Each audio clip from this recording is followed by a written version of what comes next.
Welcome to Project Foodie. Hey guys, I'm Daniel Holzman, the chef and owner of the Meatball Shop in New York City. I take after my grandmother. My grandmother was a huge fan of tiny balls. I didn't say it. You've just selected my ribeye steak with smashed Yukon Gold potatoes, olive oil, lemon, and parsley. This meal is gonna take 30 minutes. It's got 5 easy steps, and I am ready to get started. Welcome to Flavor Country. For the first thing, we need to gather all of our ingredients and make sure that we have everything at a hand's reach. In a professional kitchen, we call that mise en place. It means having everything sensibly laid out, so when I need it, I got it on hand. For the ribeye with smashed Yukon Gold potatoes, olive oil, lemon, and parsley, you're gonna need the following tools. I have measuring cups. It's my favorite trick. I really love that one. Measuring spoons. A medium pot for cooking my potatoes, a heavy bottom pan for cooking our steak. I love using this beautiful, thick, heavy cast iron pot, but any pan with a thick bottom will work well. I have a knife and a cutting board. If you have one of these citrus squeezers, they work super well. A pair of tongs, a wooden utensil for stir mashing potatoes. I think it's really important, whatever we set up our station, to have some assorted spoons for tasting our food, cooking with, stirring, emergency eating. A pepper mill with pepper in it. Because we're cooking a thick steak, a digital thermometer to check the temperature of the meat. The truth is, what you really care about is the temperature, and these things work so well, they're inexpensive. A colander. A bowl for mashing potatoes. You're gonna need the following ingredients. We have this beautiful, thick cut ribeye steak. Ribeye is one of the most popular steaks. It's got a ton of intramuscular fat, which are these lines of fat that you see in here. And as the meat cooks, that's gonna melt and baste the meat from the inside, making it super moist. It's an awesome steak to cook in your house in a pan. On a grill, it can be a little more tricky because that fat can melt out and flare out and turn into, you know, like a firebomb in the grill. Have your butcher cut a 1-inch thick steak for you. We have some herbs that we're gonna baste our steak with when it's cooking. Fresh thyme and rosemary. If I don't have fresh thyme or rosemary available, most supermarkets do these days, which is awesome. I would not substitute dried thyme or dried rosemary. I would just not use thyme or rosemary. Certain herbs work really well drying, like oregano or bay leaves, and certain herbs really lose their flavor, like thyme and rosemary. We have some fresh parsley that we're going to put into our mashed potatoes. These mashed potatoes are gonna be so awesome. Yukon Gold potatoes, traditionally when we make mashed potatoes, we use russet potatoes.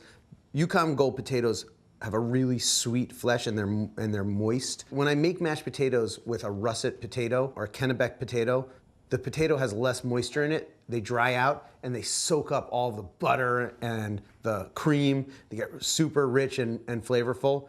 For these potatoes where we're gonna be putting lemon and olive oil, the moisture in the potato helps to moisten the whole dish and they don't soak up all the olive oil. Lemons, I just give them like a little squeeze in the market, and provided that they have some give, they're good lemons.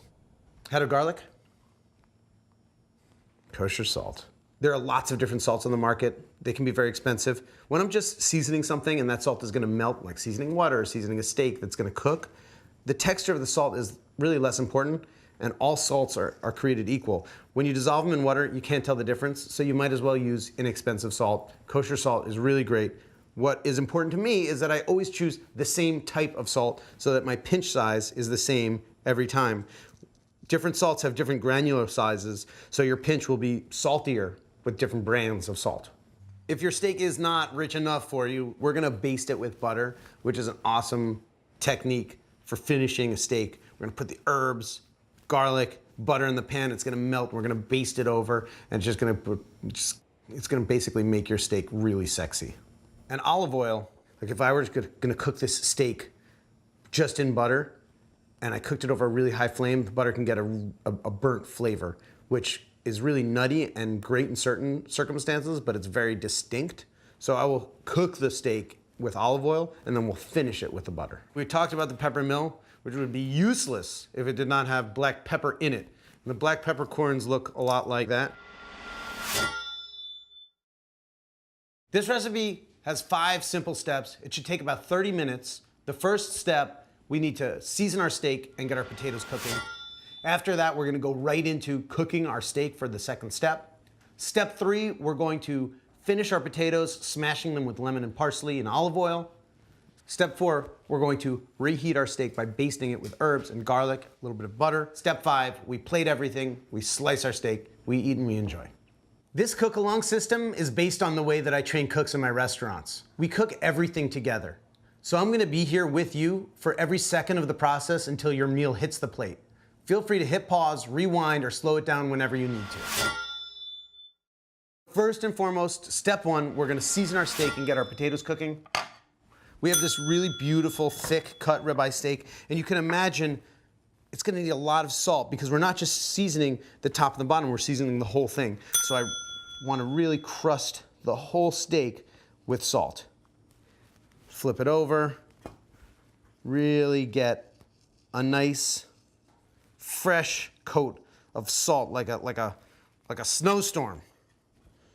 And then we can season the edges as well. The reason I sprinkle the salt from so high is it helps it to rain evenly down. If I season really low, it makes it hard to make an even spread, but from up high, everything bounces around and makes a nice even coating of salt. And we can season our steak up to 2-3 hours in advance, and it'll start to absorb in. The bigger the piece of meat, the earlier and the longer you want it to be seasoned for. Our potatoes are gonna take a while to cook. Cutting them into smaller pieces will speed up the process. So for these, we can just cut them into quarters. If you've got those big, massive Yukon Gold potatoes, you can cut them into, 1/6 or 1/8. About this big should be the right size. We don't want to cut them too small because our mashed potatoes are going to be chunky at the end, so we want some chunky potatoes. The potatoes go right inside of our pot, and when we cook potatoes, it's really important to start them in cold or lukewarm water and heat up the potatoes with the water. I never cook potatoes in boiling water, and the reason for that is that the potatoes cook at the same time as the water. Potatoes are really hard, so they take a long time to cook, but when they're cooked, they tend to fall apart. And if you cook them started in boiling water, the outside gets cooked really quickly while the inside is still hard, and they start to soften and smush and fall apart. Whereas if I cook them starting in cold water over a medium heat for 15 to 20 minutes, they're all gonna cook simultaneously and they'll become soft together. They won't fall apart, they'll have great texture. Now turn the stove on high. The heavier a frying pan is, the longer it takes to heat up because it's a massive metal that actually has to heat up. So I wanna heat this for 2 minutes, 3 minutes until it's scorching hot. If I add this big cold piece of meat to a lukewarm pan, the fire is gonna struggle to heat it up. It's gonna stick to the pan and generally make a mess. If the pan is nice and hot when it first goes in, that's when I'm gonna get that beautiful sear. It's gonna have delicious color and it won't stick to the pan because as the moisture in the steak hits the pan, it basically boils immediately, evaporating and creating like a vapor layer that stops the pan from sticking. Also importantly, I wanna add a good amount of oil because while my steak does have a lot of fat, which is gonna render out of the meat and it's gonna help to lubricate the cooking process, if I start with a dry pan, what winds up happening is there are little ridges of the meat that are actually touching the pan and they will burn while the rest of it isn't cooking, so the oil evens out the heat. Be sure to hit pause or rewind any time you need.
That's it for step one. Step two, we're gonna go ahead and cook our steak. Cooking a steak in a frying pan, the first most important piece of the puzzle is I wanna add this to a really hot frying pan. So add the olive oil to your pan. We can tell when our oil is hot enough and our pan is hot enough. As we tip our pan, you start to see that the oil will streak down, and right when we're gonna add our steak, there'll be wisps of smoke coming out. Different oils have different smoking points, so meaning that the olive oil will start to burn and smoke at around 300 or 400 degrees, and some oils, like grapeseed oil or vegetable oils, can go up to 400 or 500 degrees before they start to smoke. So you can tell the temperature of your oil based on when it starts to smoke. All right. So whenever I cook a steak that has a nice thick fat cap on it, I like to put the steak fat side down and hold it For about 1 minute.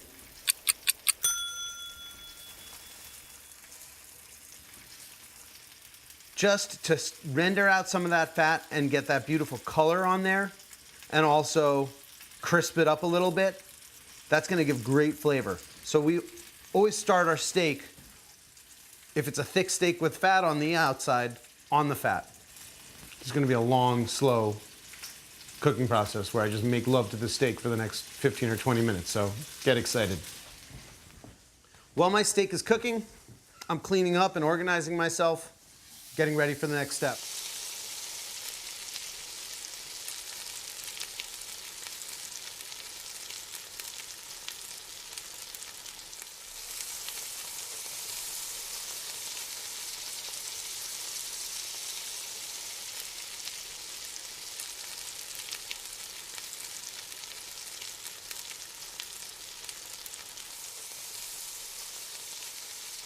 Our steak fell down on its own. Cook it for 4 minutes and we're not gonna mess with it.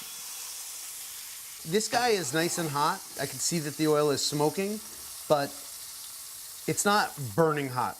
A lot of times we get our pan too hot, and you know we actually burn the steak. I don't know. Is that a tip? Don't cook it too hot. Cook at the right temperature.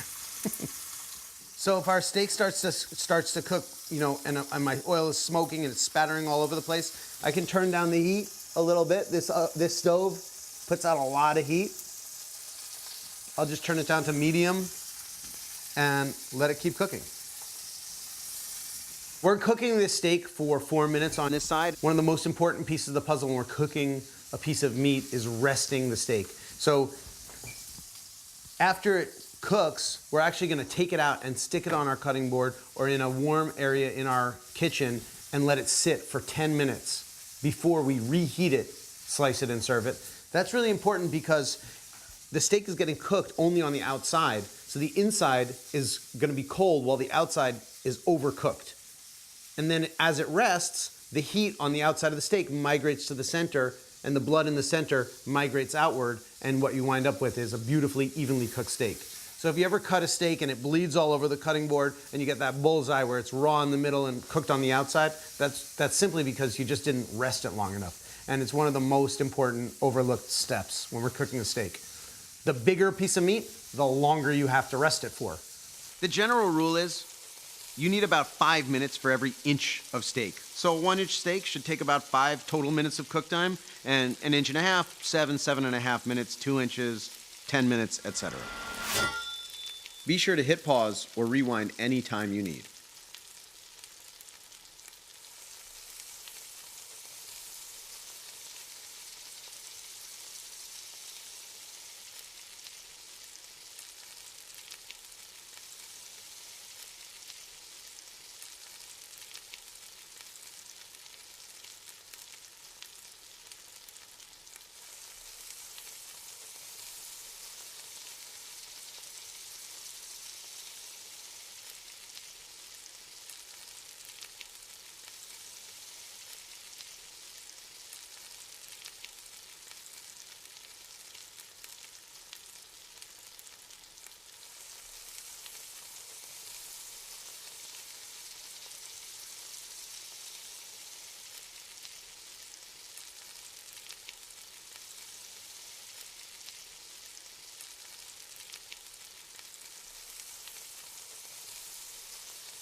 It's been about 4 minutes. And we're gonna take our tongs and just really gently lift up our steak and take a look at it. You can see it's got this beautiful golden brown sear, which is gonna give it that amazing like steak flavor. And I'm just gonna gently lay it down, always laying it down away from ourselves so that we don't splash any oil onto ourselves if we drop it. Back down into the center of the pan. Cook it for 2 more minutes. We can give it a little tap to make sure it's all connecting. It's smoking and beautiful. And we're not gonna mess with it.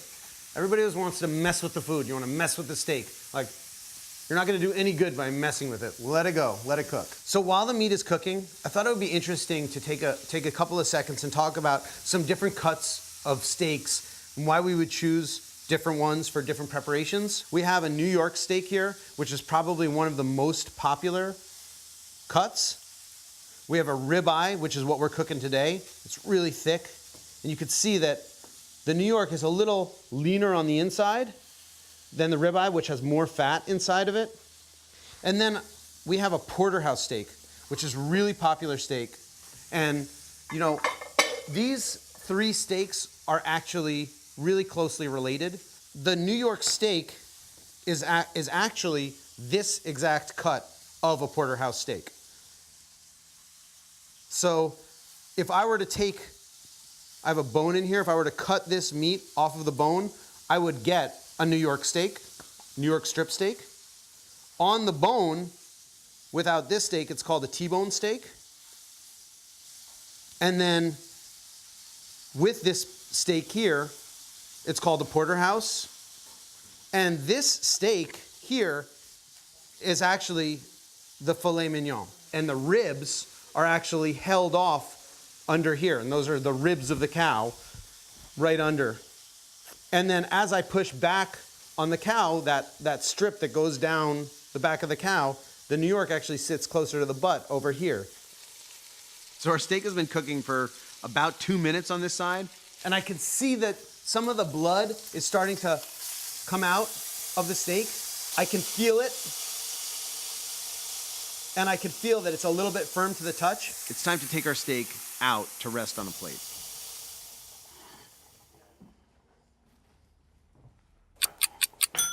So there are 3 main ways that I can check a steak.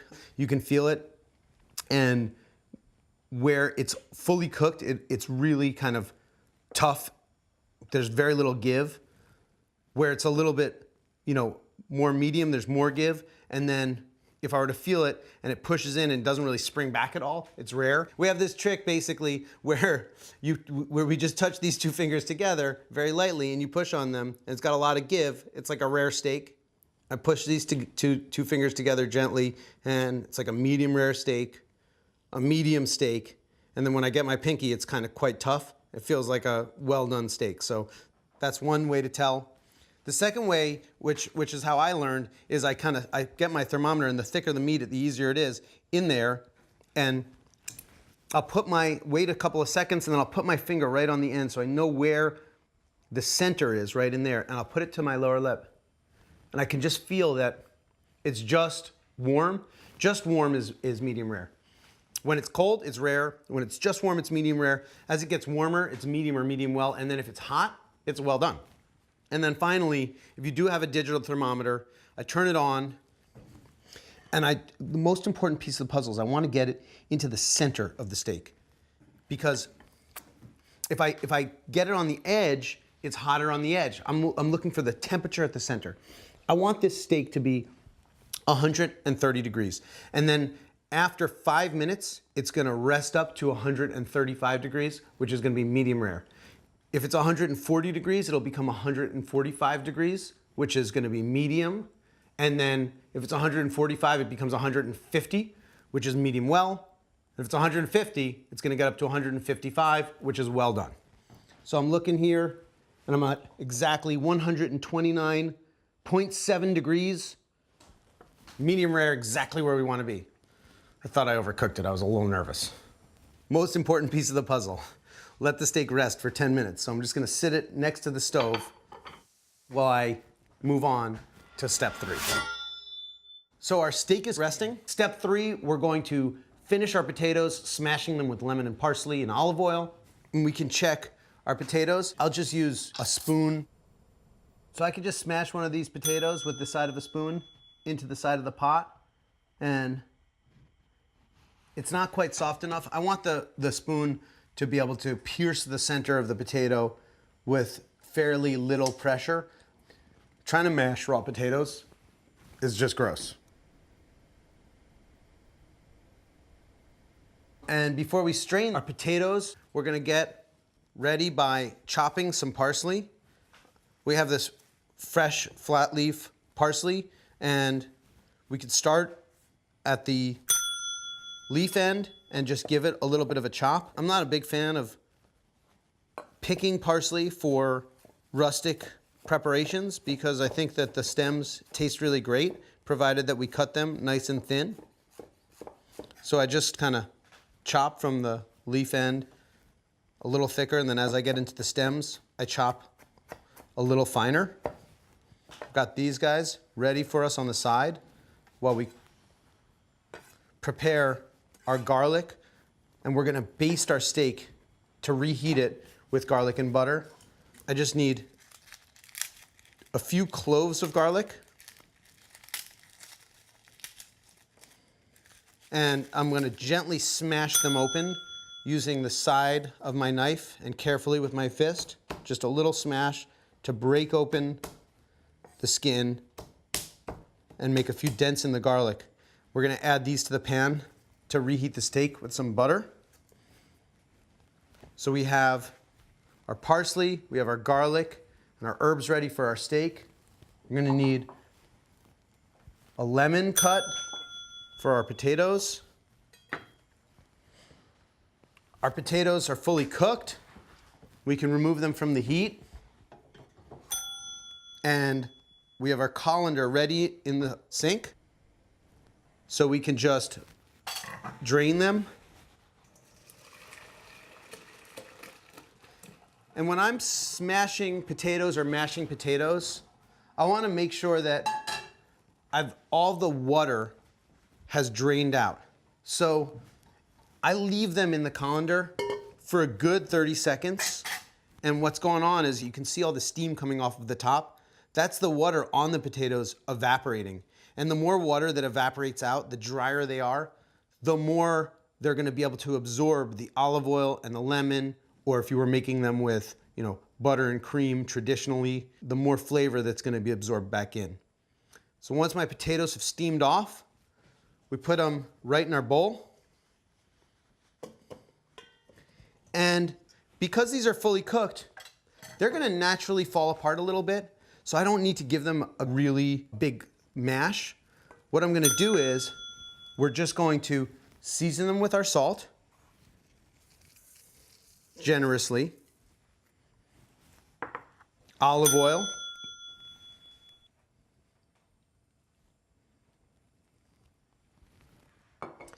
and then using our lemon reamer or squeezer, we're actually gonna squeeze some lemon in here. And these are really great.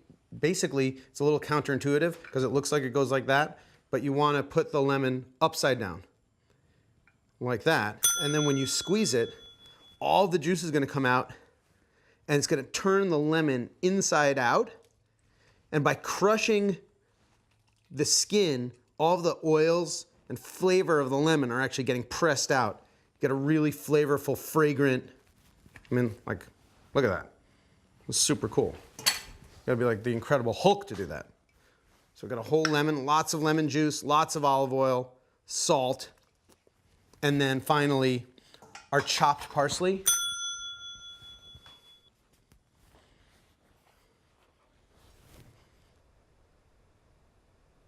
Just gonna mix them, giving a really light smash. There's a bunch of juice in there that is gonna get absorbed into the potatoes.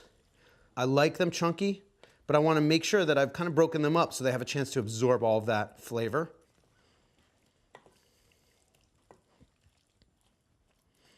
I love citrus and black pepper. A lot of people put, salt and pepper on everything. I very rarely use black pepper. I love lots of different types of chilies and spices, Black pepper, though, goes so well with citrus and potatoes and steak that we're definitely gonna crack some fresh black pepper on top of this. So our potatoes are mixed up. I'm gonna give them a taste and make sure that I don't need any more salt or lemon.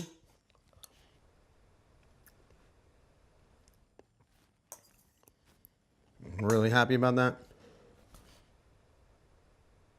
So they are vibrantly salty and acidic. Salt and lemon make this extraordinary balance where they're the opposite flavors. So if you actually make something too salty, you can put a little acid. If you put too much acid, you can put a little salt and it'll balance itself out, just like bitter and sweet. So when you put a lot of salt and a lot of lemon in something, it kind of plays and tricks your tongue. It's very delicious. You're gonna be excited, I promise. I wanna make sure that they're not dry. If they're dry, they need more olive oil, because again, when I think of something as dry on my tongue, it's actually the fat that's giving it that moist texture. So if it tastes dry, I put more olive oil. But these are really perfect. So they're going right in my bowl.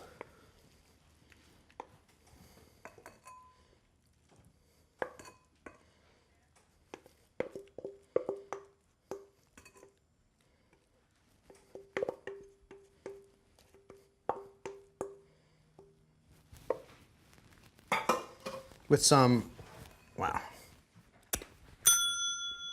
freshly ground black pepper over the top.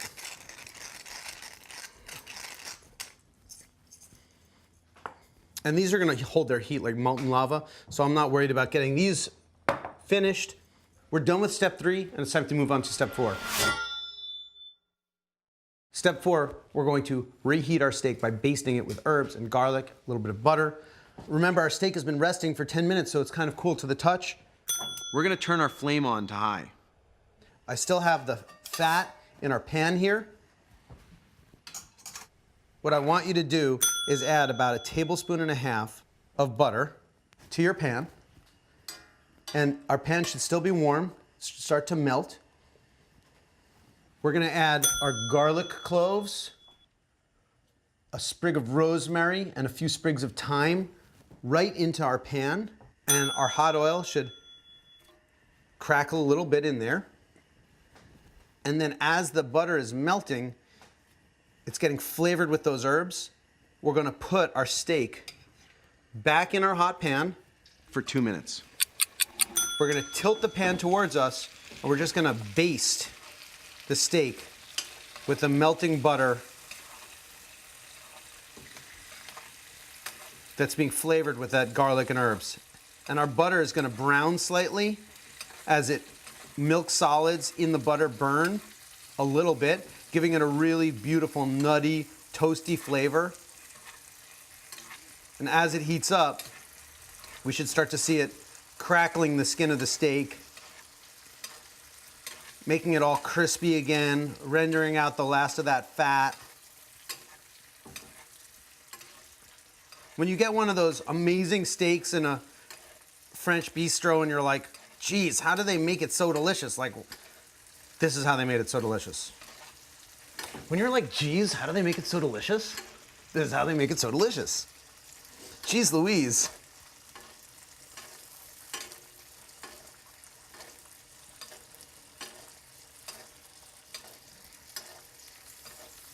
Even if it doesn't do anything, it just looks so sexy that you feel like you've done something.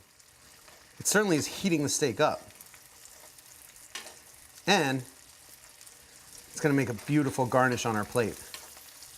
Those fried herbs and garlic. So we've heated our steak back up with our hot butter and oil, and this spoon is really hot, so do not be tempted to taste that. I'm gonna remove our steak to our cutting board. And actually I have this cutting board that we're gonna cut and serve the steak right on, which should be really beautiful.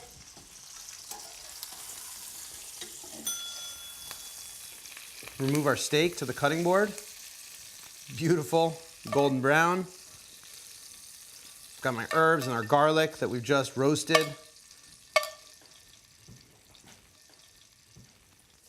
turn off our stove.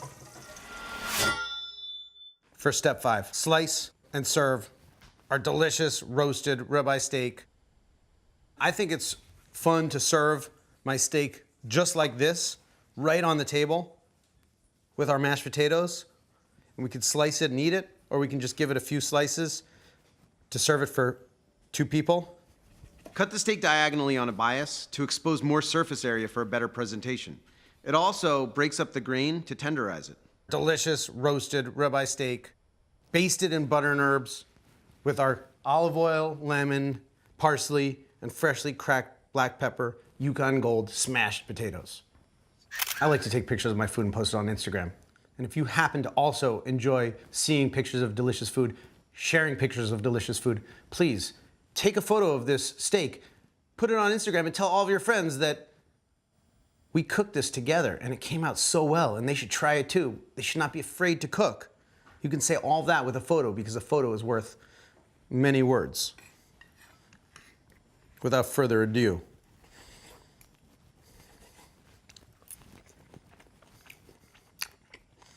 it's a very delicious ribeye steak. It's salty. The fat is all rendered out. It's so rich. I wish I just had some like light, lemony potatoes to balance all that. That makes me so happy. This is one of my all-time favorite meals. I definitely do not eat this every single day, but a couple times a week for sure. I hope you've enjoyed this Project Foodie cook along, and I hope you'll join us for more.